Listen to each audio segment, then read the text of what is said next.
불로초는 소금이었다. 지구상의 모든 동물 중에 염분을 많이 섭취하는 동물일수록 평균 수명이 길어진다고 합니다. 짠 해초를 주식으로 하는 바다 거북이는 300년까지 살고, 사람은 130년까지 살고, 흰 수염고래는 100년까지 산다고 합니다. 그 밖에 다른 동물들도 어떠한 방법으로든 소금을 많이 먹는 동물일수록 평균 수명이 길다고 하네요. 우리나라는 1907년도에 처음으로 천일염을 생산하기 시작하면서부터 사람들의 수명이 획기적으로 늘어나기 시작했으니 소금이 인체에 얼마나 중요한 효소인지를 알게 해주는 대목입니다. 1912년도 통계자료에 의하면 우리나라 사람들의 평균 수명은 28세였고 남한과 북한의 총 인구는 1200만 명이었다고 합니다. 그런데 천일염 생산이 기하급수적으로 늘어나면서부터 사람들의 평균 수명도 기하급수적으로 늘어났다는 사실입니다. 천일염을 생산하기 시작한 지 불과 40년이 지난 1948년도에는 평균 수명이 48세로 20년이 늘어났으며 인구는 3천만 명으로 2배 반이 늘어났다는 사실입니다. 이것은 소금의 혁명입니다.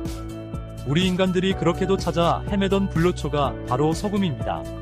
사람도 소금만 잘 먹으면 바다거북이보다 더 오래 살 수 있을 것이라고 생각합니다.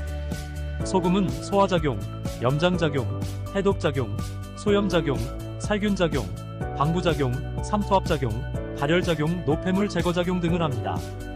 밥과 물과 소금은 생명입니다. 이 3대 식품은 반드시 비율이 맞아야 모든 신진대사가 원활히 작동할 수 있습니다.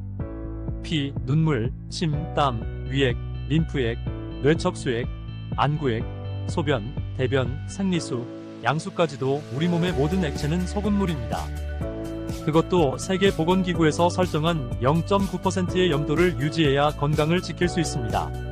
사람의 몸은 다양한 음식물을 섭취하므로 반드시 소금으로 절여야지 설탕으로 절이면 부패될 수밖에 없는 구조로 되어 있는데 의사들마다 소금을 못 먹게 하니 피를 비롯해서 모든 액체가 설탕물로 변하니 살은 부패되고 혈관은 막힐 수밖에 없는 것입니다.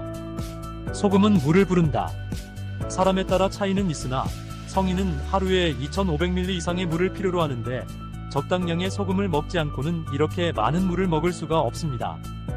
즉 염분이 부족한 물은 쓸모가 없고 또한 그렇게 많은 물을 배출시킬 염분이 없기 때문에 생리적으로 물을 거부하는 것입니다. 즉 물이 들어올 때는 맹물로 들어왔지만 나갈 때는 소금의 도움이 없이는 단 한 방울도 맹물로는 빠져나갈 수가 없기 때문입니다. 눈물도 짜지요. 콧물도 짜지요. 침도 짜지요. 소변도 짜지요. 땀도 짜지요. 거기다 생리수와 양수까지도 짭니다. 그래서 저염식하는 사람은 한 끼 식사를 하면서 물은 입에도 안 대는 사람들이 많이 있습니다. 이런 생활을 5년, 10년 하고 나면 틀림없이 돌이킬 수 없는 큰 질환이 찾아올 것입니다.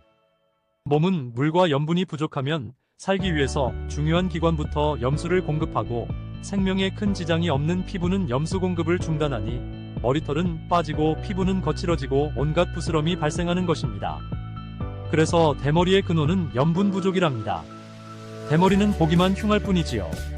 염수가 부족하면 온몸에서 내다버리려고 모아놓은 더러운 하수도 물인 대소변에 염수까지 끌어다 재차 3차 계속 재활용을 하니 그 몸이 무사할 수가 있겠습니까?